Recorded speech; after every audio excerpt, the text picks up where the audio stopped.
ध्रुवस्य च वयो विद्या गजेन्द्रस्य का कुब्जायाः किमुनामरूपमधिकं किं तत्सुदाम्नो धनं वंशः को विदुरस्य यादवपते रुग्रस्य किं पौरुषम्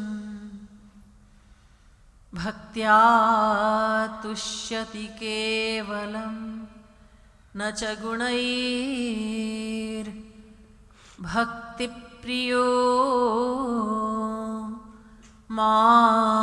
माधवः नमः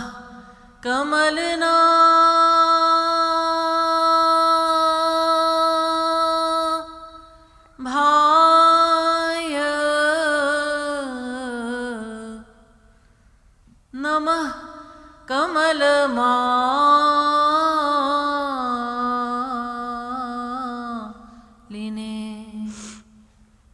नमः कमलपादाय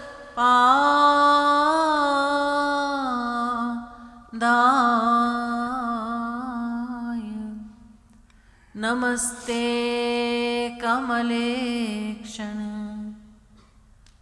यो ब्रह्माणं विदधाति पूर्वं यो वै वेदांश्च प्रहिणोति तस्मै तग्वं ह देवमात्मबुद्धिप्रकाशं मुमुक्षुर्वै शरणमहं प्रपद्ये।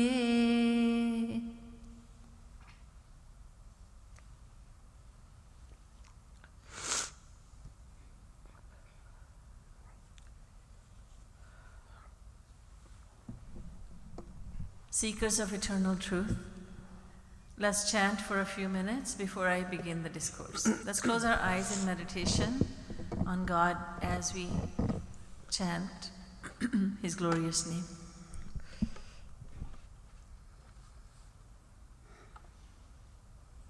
Gopala,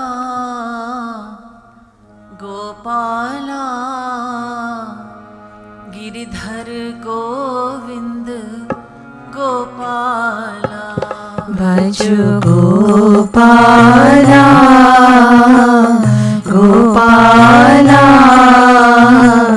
Giridhar Govind Gopala, Jai Jai Gopala, Gopala,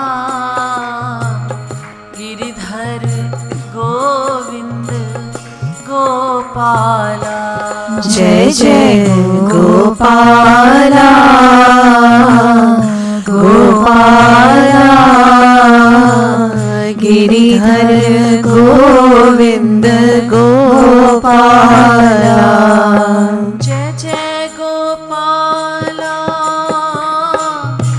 Gopala, Giridhar Govind Gopala, Jai Jai Gopala, Gopala,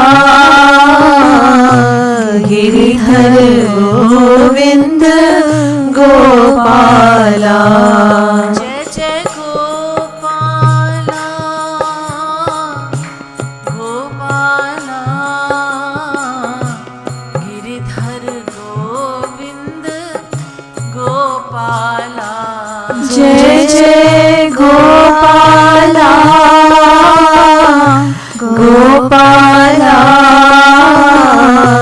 Giridhar Govind Gopala, Giridhar Govind Gopala, Bhaju Giridhar Govind Gopala, Jai Jai Gopala, Gopala, Gopala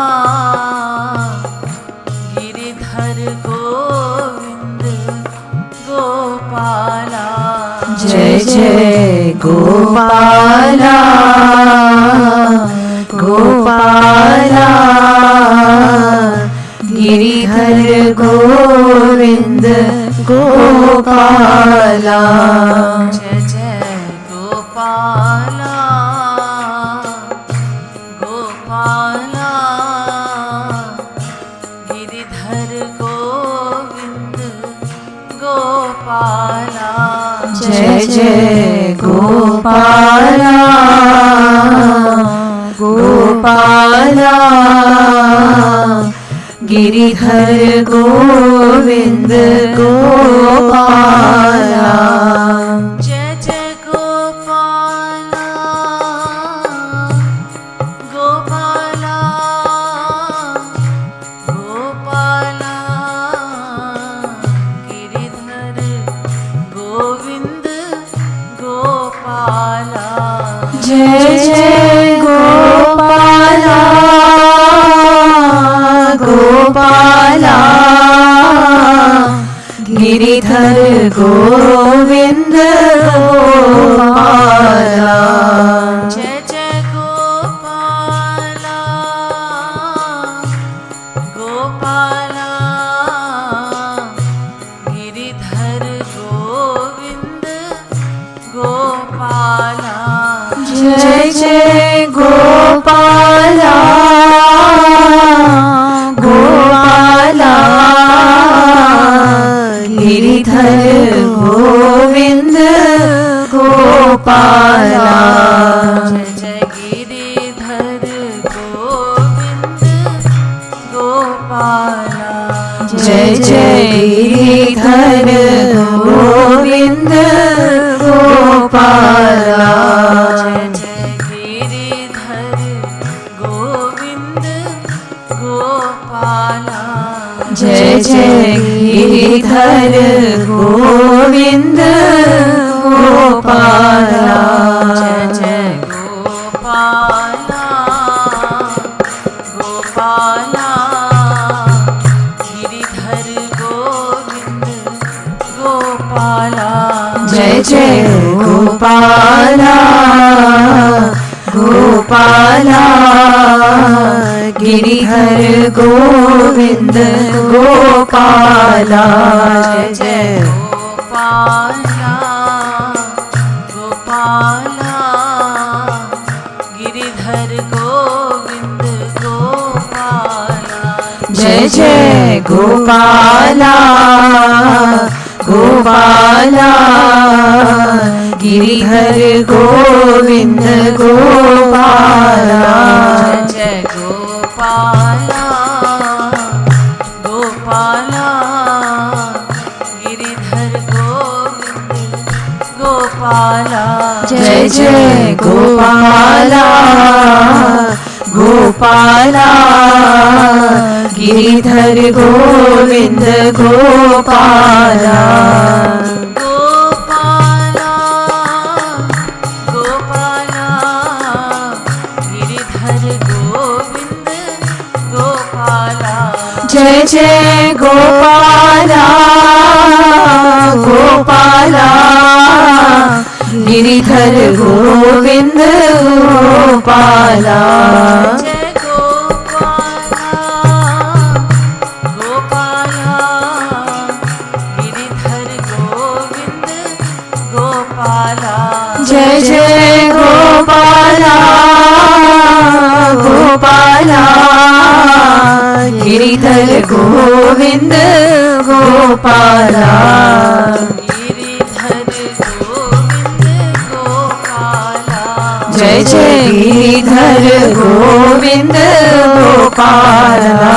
जय गिरिधर गोविंद गोपाला जय जय गिरिधर गोविंद गोपाला जय जय गोपाला हो गोपाला गिरिधर गोविंद गोपाला जय जय गोपाला गोपाला गिरिधर गोविंद गोपाला जय जय Gopala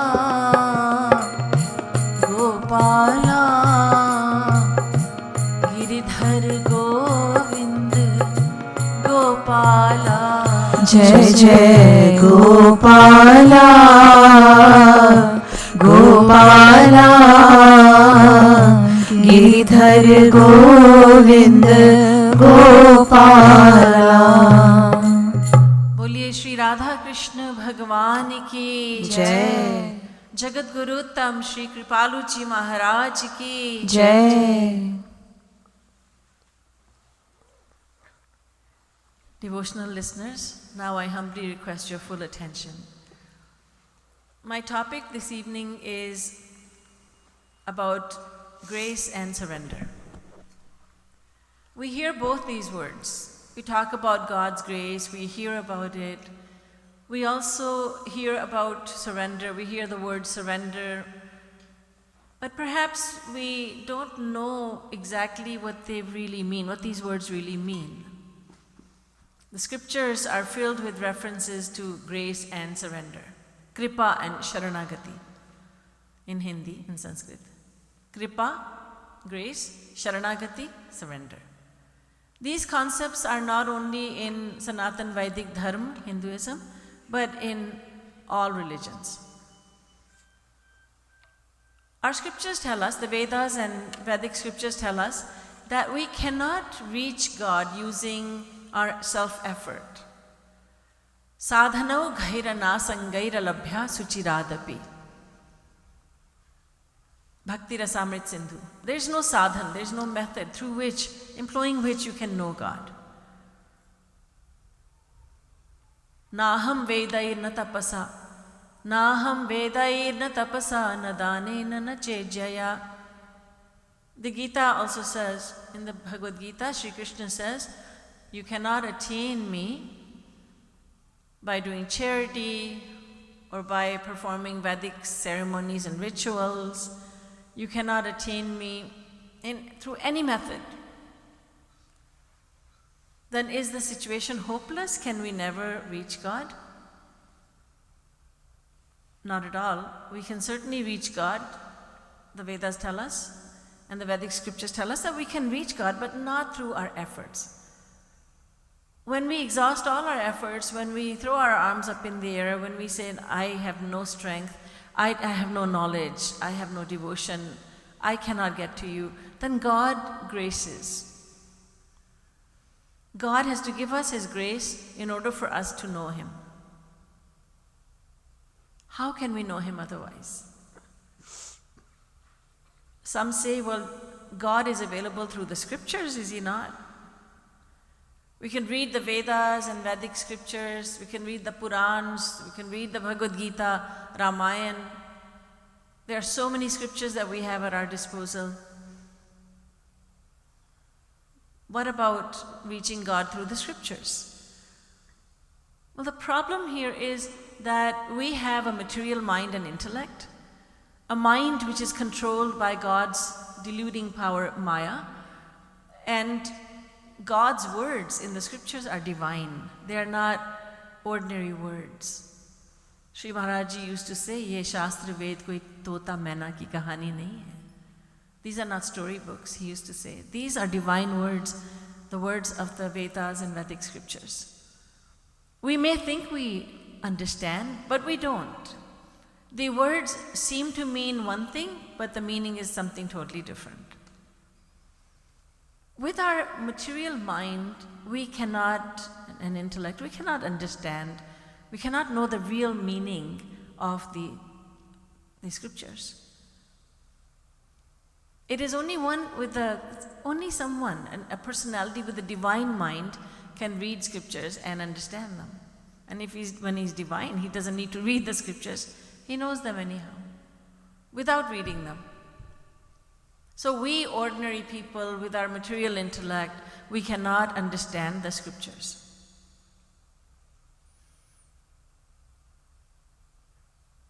We cannot use any method which will work. That has been told to us by the scriptures. Only God's grace alone. Ram kripa binu sunu khagrai, jani na jai Ram prabhutai.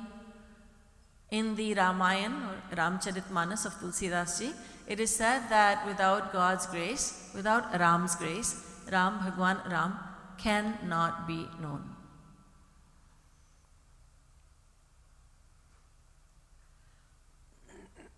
We need God's grace. But what does God's grace mean? Because we use this word grace, these words, God's grace, in many situations. When we embark on an endeavor, we make our effort and we say, well, with God's grace. When we try something and we don't succeed, we say, well, God didn't want it to succeed. God didn't give me His grace. But most of the times when I hear these words, when do I hear these words, God's grace? When I ask someone, are you coming to satsang? Are you coming to Yugal Kunj? And the answer very frequently is, well, if God graces me, I'll be there. If God graces me, I will go to the mandir, I will come to the temple. If God graces me, I will do devotion. If God graces me, I will meditate on Him. But we don't wait on God's grace for material endeavors. In other words, we don't wait on God's grace to start a business, we make our efforts. We don't say, well, if God graces me, I'll get out of bed in the morning, I'll go off to work, I will go off to take care of my business. We don't wait on God's grace. But when we don't want to do something, we put God in there. Well, God didn't want it, so I didn't make it to satsang. So if you probe a little more, well, what time did you leave for home to come to satsang? Well, that's it, I didn't leave home to come to satsang. Then how can you say that God didn't want you to go? Then there's no answer, because the real answer is that I didn't want to come. I had something better to do. I was busy somewhere else. But we use these amazing words, really words with a lot of weight. God's grace. Now, how can you say anything about God's grace? God didn't want you to come to satsang, so I can't say anything now. So we use the words God's grace incorrectly. We also say that if God graces me, then this work will happen. God is the worker, God is the performer of all my actions. God is the one who does everything for me. Actually, that's not true. God enables us to perform all our actions. God has given us a mind, and every action starts with a mind. We think about doing something, then we actually do it. So God enables us to perform all our actions, but He leaves the choice of actions up to us. God is not responsible for that, but many people say, God is a performer of all actions. Yes, someone like Saint Kabir, he says, I am not the performer of my actions, God is the one. And he is using these words correctly. He is right because he has surrendered completely to God, and now God has taken over, and all of his actions are in fact the actions of God.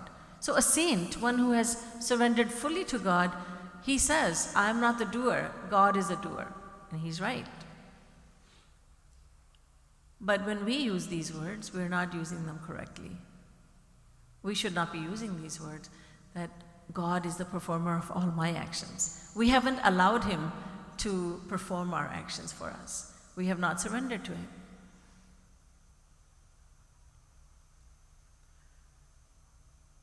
So God will have to give us His grace, and then we will know who He is, what He is. We will know everything about Him. But what does it mean to receive God's grace? The word for grace in Sanskrit is prasadam, prasad. Prasad means grace. So when God graces us, when He gives us His prasad, what does that really mean? When God graces an individual, then God gives him all his property. God gives everything He has to that individual. God gives that individual unlimited knowledge and unlimited bliss or happiness. Two main things God gives are unlimited knowledge and unlimited happiness. So now the individual who is receiving God's grace becomes just like God because God has given him everything that he has. And we must not think that God has given everything to this fellow, now God is left with nothing. No, God has everything in its unlimited limit. So even if He gives unlimited knowledge to the individual, God still has unlimited knowledge. Even when God gives His unlimited bliss to someone, God still has unlimited happiness. Because unlimited minus unlimited equals unlimited. God doesn't run out of knowledge and happiness. So when God graces someone, it means that He's giving all His properties to that individual. Now this individual's eyes, they will look the same to us, but he is able to see God in every particle of creation. We are seeing this world and we see walls, we see doors, we see trees, we see humans, we see other creatures. But what this saint, the one who has realized God, what he sees is God everywhere. Siya Ram Maya Sab Jag Jani. He sees Sita and Ram, he sees God everywhere. Sarvam Khalvidam Brahma, say the eternal Vedas. Everywhere he looks, there is God, he sees God. God is all-pervading, God is omnipresent, but we are not able to see because we are wearing as if glasses of Maya. You know, if you're wearing red-colored glasses, everything looks red to you. Everything will look red. If you're wearing blue-colored glasses, everything will look as if it's blue. In the same way, because we are as if wearing Maya glasses, and everything looks as if it's material. Everything is worldly. Even when God comes to earth, we see God as being an ordinary person. When Ram comes to earth, when Sri Krishna, God comes as Ram, God comes as Krishna, we see him as an ordinary person because we are wearing the glasses of Maya. Our mind is controlled by this deluding potency called Maya. But the one who has now received God's grace, he no longer has the glasses called Maya on. He doesn't have those glasses. Those glasses have been taken away. Now God has given him divine eyesight. So he sees God everywhere. He sees God in the one who's praising him, and he sees God in the one who's trying to kill him. He sees God in every creature. He sees God in the holiest of places, and he sees God in the filthiest of places. He will see God in everything and in everyone. His mind now is pervaded by God, so he no longer has thoughts of anger, greed, hatred, envy. Because Maya, the energy called Maya, has all these attendants, anger, greed, hatred. When Maya is no longer there, then how can these attendants be there? They have left forever. So there's no anger, no greed, no hatred, no pride, no envy, nothing. Only thoughts of compassion for the entire world. Divine thoughts. And this is what is meant by receiving God's grace, that everything, the senses, mind, and the intellect, they all become divine. God is now perceived everywhere.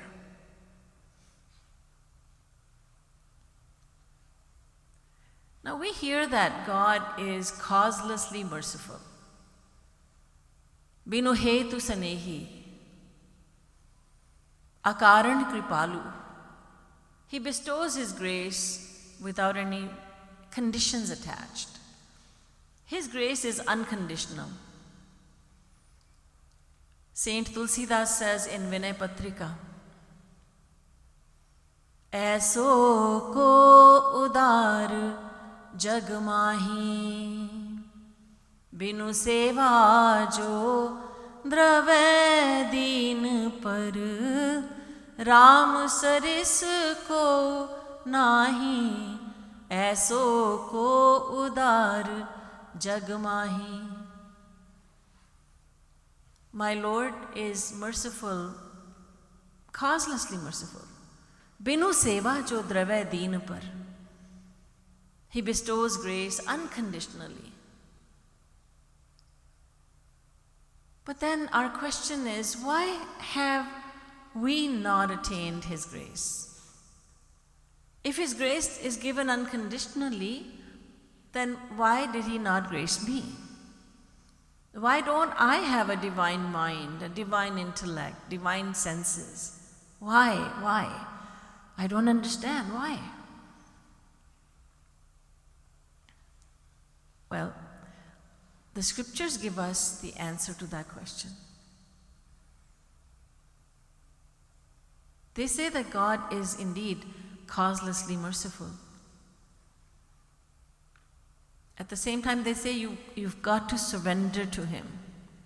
You have to surrender to Him to receive His grace. Todasyeva sharana amahasya, says Rigved, te tva mada indra madayantu shushminam tu viradhasam jaritre eko devatra dayase, says Rigved again. Uduttishtha swadhvarastavano Devya Kripa, again Rigved. Meaning God will give you His grace if you surrender to Him.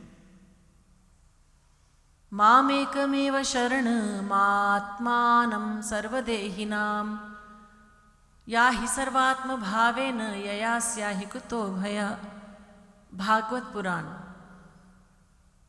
the most exalted, the most popular, the most commonly read and talked about Puran. The greatest of the 18 Purans is Bhagavad Puran, also known as Bhagavad Mahapuran or Bhagavatam. In the Bhagavatam, it is said, Sri Krishna says, I will give you my grace, but only if you surrender to me. Tameva sharanam gaccha sarva bhavena bharat. In the Gita, Sri Krishna says to Arjun the same. Sharan mein aao, kripa ho jayegi. Surrender to me.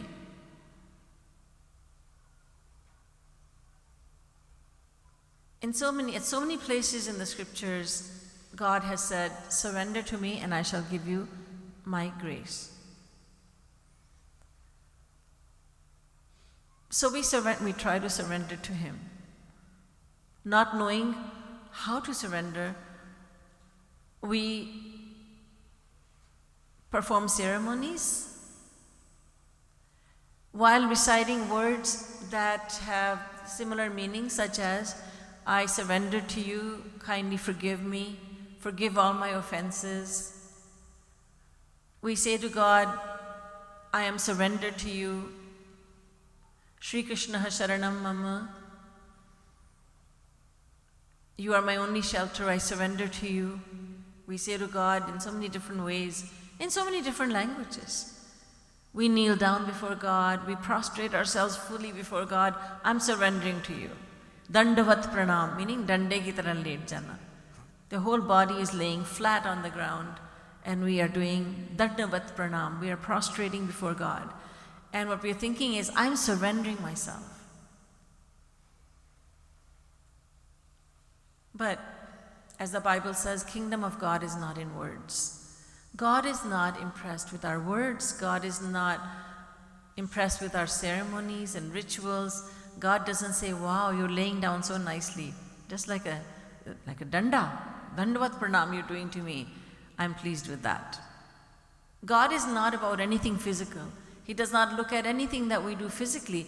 It's what is in our mind that he takes note of. He takes note of what's going on in the mind. So we could be doing ceremonies, performing rituals, speaking fancy words in Sanskrit, Latin, Hebrew, but he does not take note. There was a scholar who was reciting Vedic mantras in the temple, and he was a very learned scholar.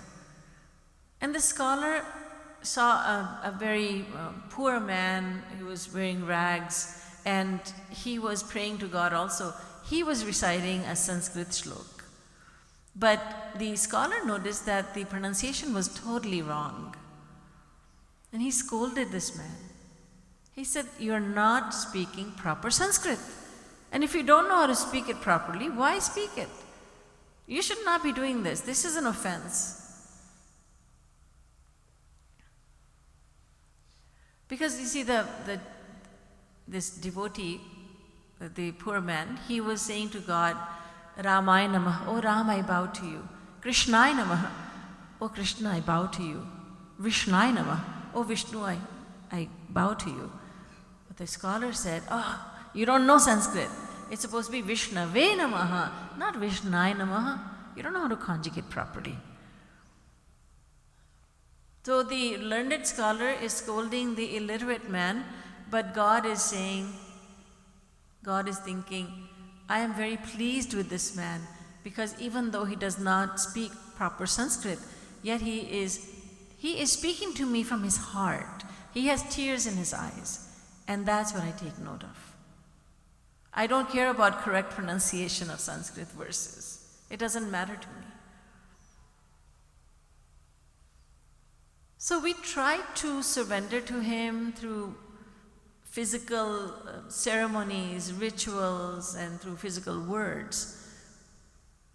But surrender is from our mind. True surrender is that when we surrender our mind to God. In other words, loving God is what surrendering to God means. Loving him, giving him our mind, giving him our heart, that is what surrender is.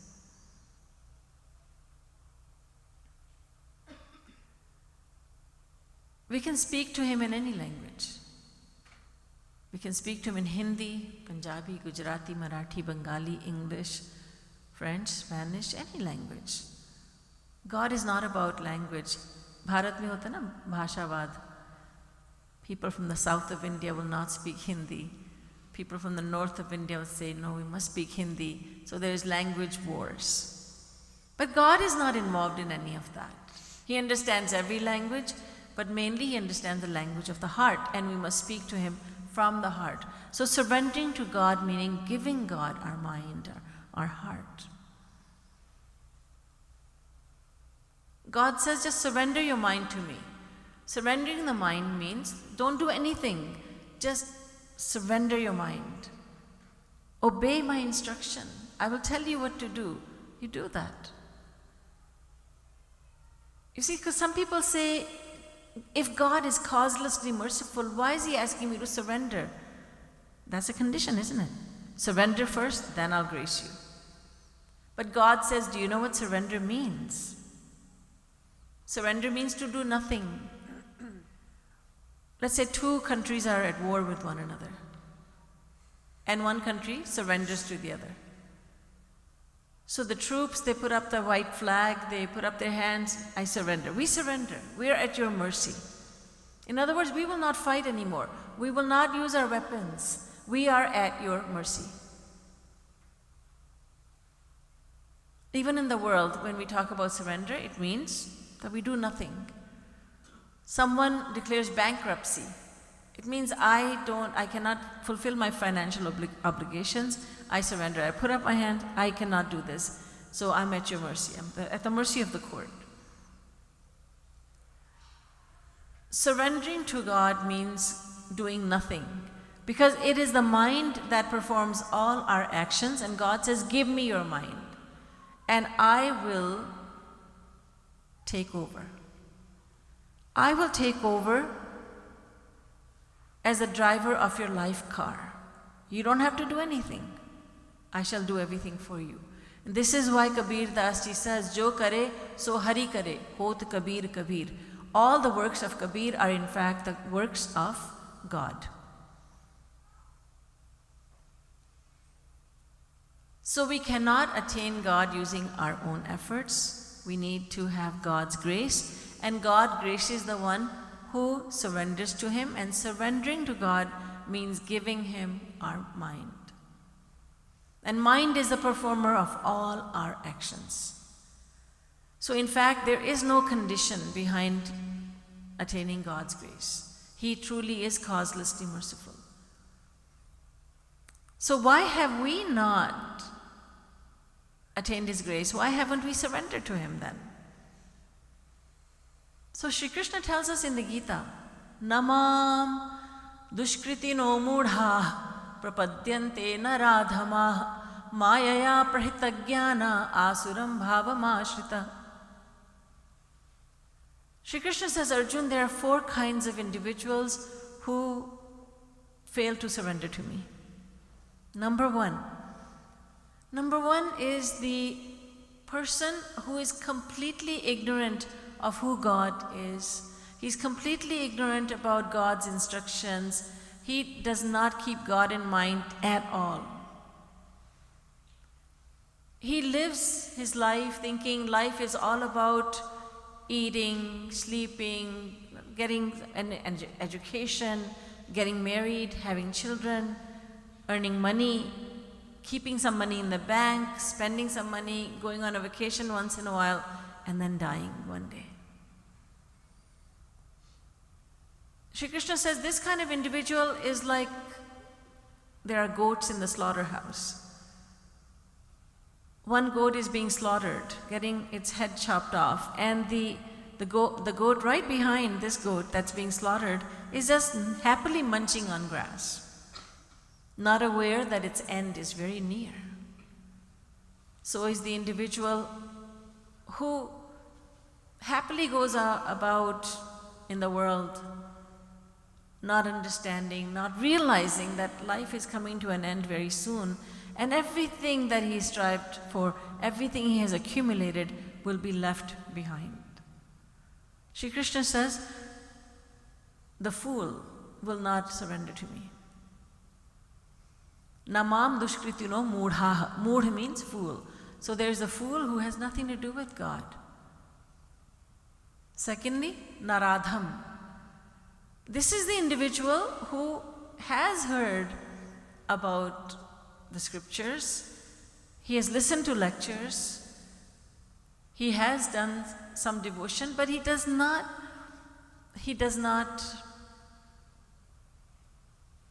very actively pursuing God. He is too lazy and too careless to actually sink his teeth into devotion. He just says devotion is just going Jai Ho, going to the mandir, ringing the bell, taking the arati and waving it in a clockwise fashion. That's all he does. He knows what is to be done because he has heard enough lectures, but he doesn't do it. It's like a man who has been hungry for so many days. He's been hungry for 5 days. He's starving. And then somebody brings him food. Then he says, well, it takes so much effort to eat this food. I actually have to extend my hand. I have to grab hold of the food. Then I have to bring it all the way to my mouth. Then I put it in my mouth and I have to actually chew this food. I can't be bothered. So he doesn't bother.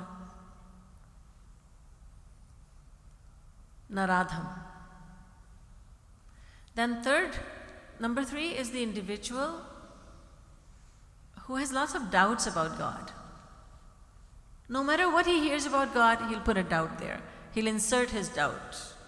He listens to the Ramayana and says, I don't understand why Ram hid behind the tree to kill Bali. That was not right. I don't understand why Krishna was going around stealing butter from the homes of the gopis. Stealing is a sin. He shouldn't have done that. I don't understand. Why did he do this? Why did he do that? He goes on just doubting everything. Shri Krishna says he will never come to me. And he asks silly questions like, I just want to know, what was the name of Shravan Kumar's mother and father? That's all you want to know? He will ask questions, but then after asking a certain question, when he gets the answer, he says, the answer didn't suit me. It doesn't suit me. I don't think it's right. And he says, I've asked 10 other people, 10 other speakers this question, but nobody has been able to answer this question. When he asks questions, he already knows he's not going to accept the answer. As he's asking the question, he's looking around. You see what a great question I'm asking? He's filled with pride. I'm asking such a great question. And after that, he argues with the speaker.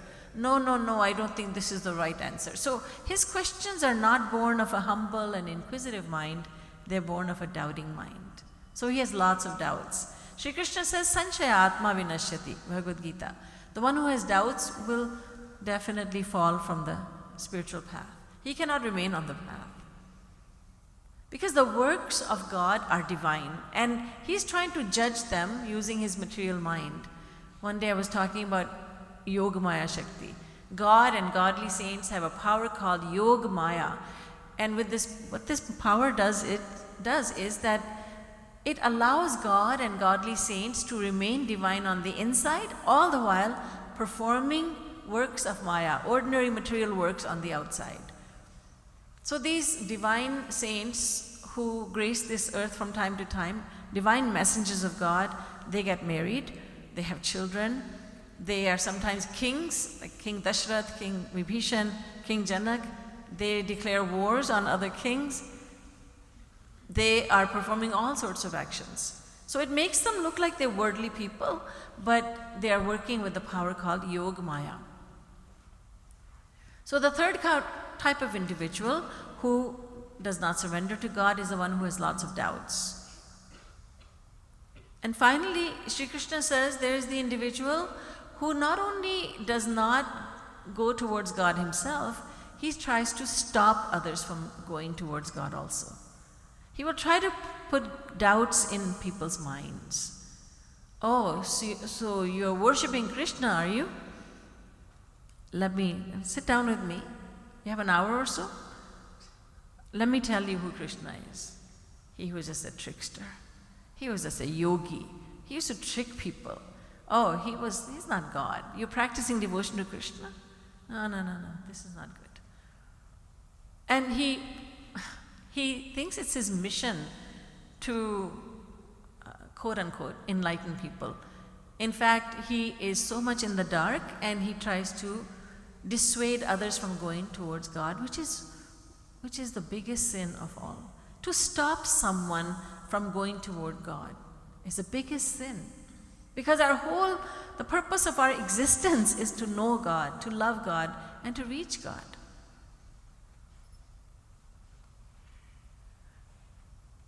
But if someone in a family is going towards God, let's say a young man, he has started going to satsang and he's doing sadhana, he's doing devotion at home, and the family says, what is he doing behind closed doors?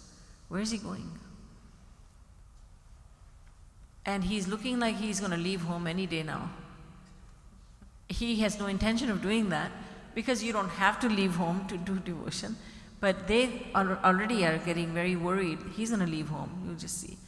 And then without any reason they say, oh well, we're going to go to his Guruji and we're going to tell him a thing or two.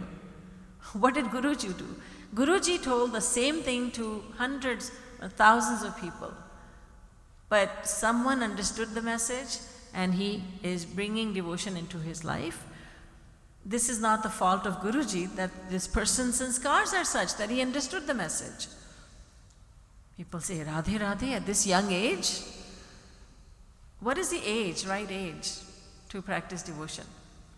You know, when you become old and you can't even sit down, and there's so much mucus in your throat that you can't utter the name of God, and mainly your mind is so filled with the world, because now you have children and grandchildren, and even great-grandchildren.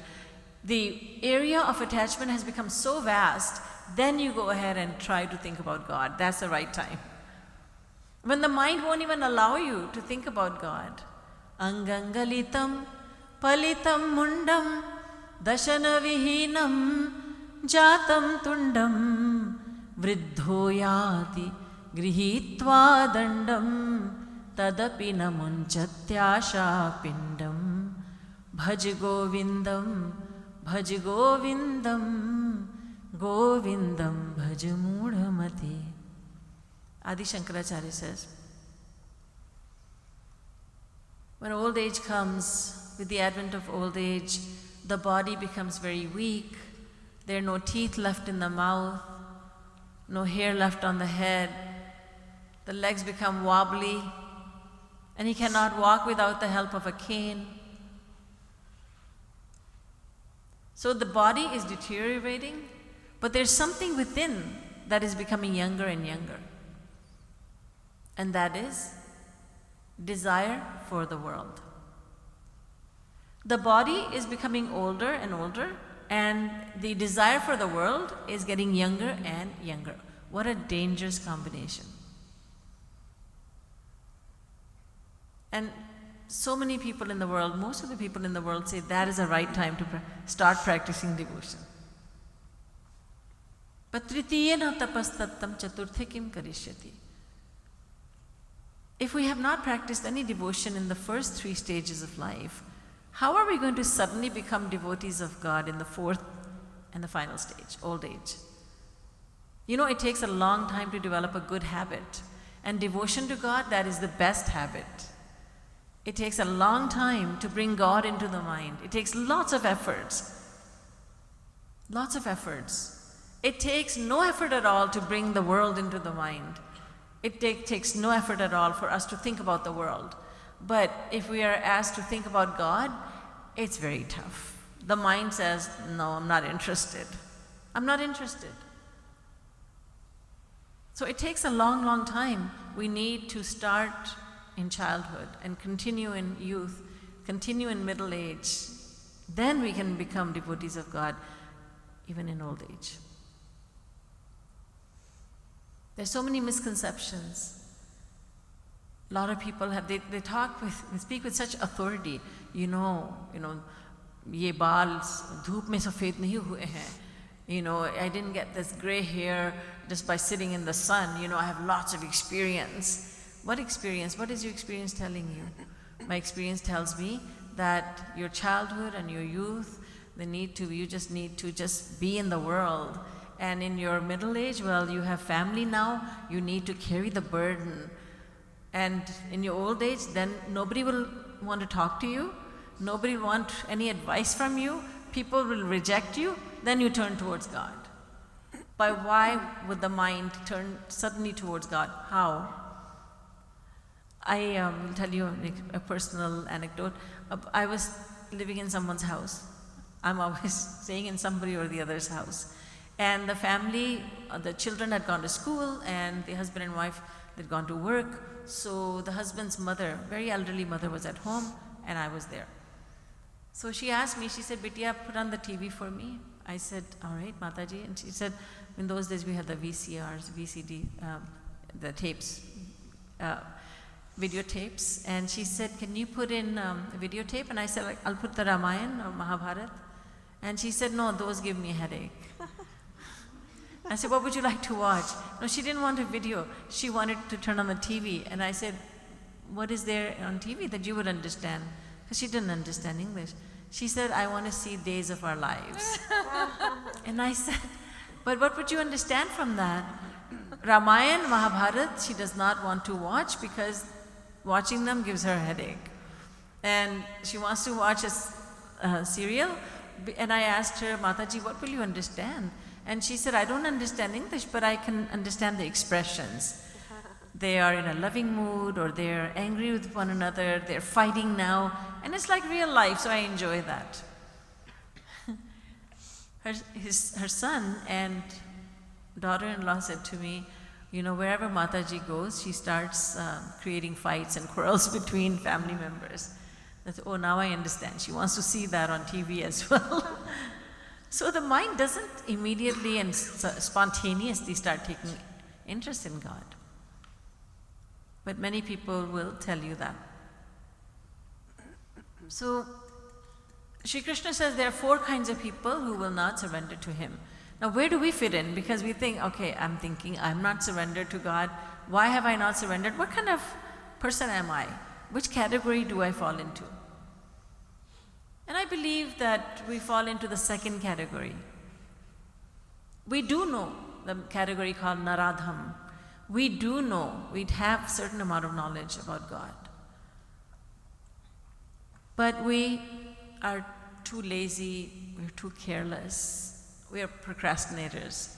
I'll do it some other time. Some other time. I'm too busy right now in my life. Hindi में बोलते हैं ना कि मुझे तो मरने तक की फुर्सत नहीं है. It's a very unique expression. When in Hindi we say, and the translation in English is, I'm so busy, I don't even have the time to die. I'm so busy. As if death will say, oh, you're too busy, I'll come back later. Yamraj will say to the attendant, no, this guy is too busy. Go when he's not so busy. Death will come when it's supposed to come. But we say, no, I'm too busy even to die. I'm so busy in life. So we belong to the second category. We have not surrendered to God, therefore we have not attained His ultimate grace. We have been graced by God in so many ways, but His ultimate grace, through which we may know Him and be with Him forever and ever in His divine kingdom, in His Golok. That grace has not been given to us simply because we have not desired it. The moment we start desiring it, that is the moment that we will start surrendering. We will surrender. The concept of surrender will make lots of sense to us. I will surrender to God because now I have understood. So when God graces us, it means that He gives us a divine mind, divine senses, divine intellect, and the whole mind is pervaded by God, the entire world is pervaded by God. There is no worldly thought in the mind because Maya has left. And we get to that situation, we become eligible for God's grace when we surrender to Him. And surrendering to Him means giving Him our mind. We must not be fooled into thinking, we must not think that surrendering to God, I can surrender to God by using words or by performing certain ceremonies. Words don't work in the kingdom of God. Ceremonies leave no impression on His mind, nothing. He is pleased when we give Him our mind and our heart. We don't have to know Sanskrit, we don't need to know what this scripture says, what that scripture says. There's only one knowledge we need to have, and that is He's mine and I'm His. He's the only one who's mine. He has always been mine and will always remain my one and only. And I am His because I am not this body, I am the Atma.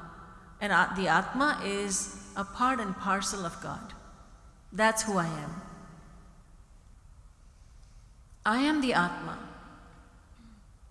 I don't have the Atma as the soul, I don't have any qualifications such as I'm brown or I'm white or I'm dark or I'm light, I am Hindu or I'm Christian, I'm Muslim, I'm Jewish, I'm male or I'm female.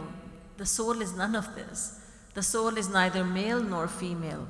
The soul is neither Hindu nor Christian. The soul is neither tall or short. The soul is ageless. It is eternal.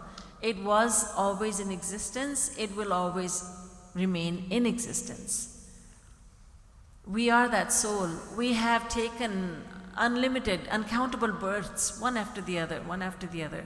According to the actions we performed in our human lifetimes, we are given the body of a human once again to continue on the journey, or we are demoted to life as an animal or an insect or bird or even a plant or a tree.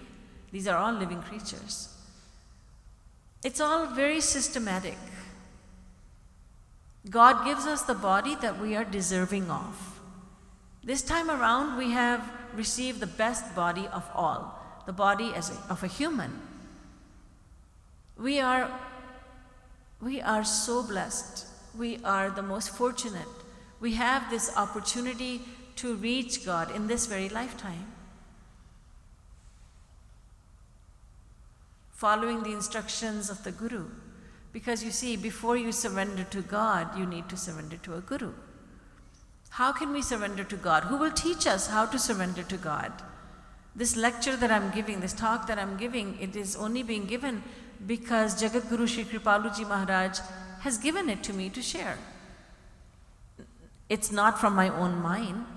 Shri Maharaj Ji, the Guru of all Gurus, Jagat Guru, Jagat Guruttam, even the best of all Jagat Gurus, Jagat Guruttam Shri Kripaluji Maharaj has taught the world these lessons that I'm sharing with you. Without a Guru, we cannot surrender to God. We don't know the first thing about God. God is living in our heart and has always lived in our heart, but He's a stranger to us. When the Guru comes along, he says, wake up. You're not the body, you are the soul. And lecture after lecture, given in a sequence, so that they all make sense, so that when we listen to them, we feel, oh, now I understand. Oh, I see, I had never understood that. Now I understand. When that Guru, that divine teacher comes to earth, with God's grace, we are able to recognize him as a Guru.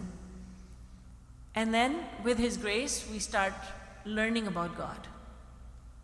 We start learning about the nature of God. We start learning about so many things about God. We start learning about the concepts of grace and surrender. We cannot surrender to God in any other form of life. The other creatures don't have the advanced mind that we have as humans. They don't understand what it means to surrender to God. They don't know about the mind. The other creatures are only thinking about eating, sleeping, fearing, and mating. Ahara, nidra, bhaya, maithuna. That's it. That's it. We humans, if we are only thinking about these four aspects of life, then we are no better than these animals. What differentiates us from them is that our mind is more developed. And we can think about intangible concepts. We can think about the higher truths of life. We can think about God. We can think about grace and surrender and other such concepts. So, grace and surrender. We attain the grace of God, the ultimate grace of God, through which we may know Him. And we attain that grace only when we surrender to Him. My topic for tomorrow will be characteristics of surrender. Scriptures and saints have told us that there are certain characteristics of surrender. We should get to know them. We must keep them in mind. So my topic tomorrow will be that. We will continue to talk about surrender. Boliye Srimad Sadguru Sarkar ki Jai. Ladili Lal ki Jai. Jai Jai Shri Radhe. Jai Jai Shri Radhe. Jai Jai Shri Radhe.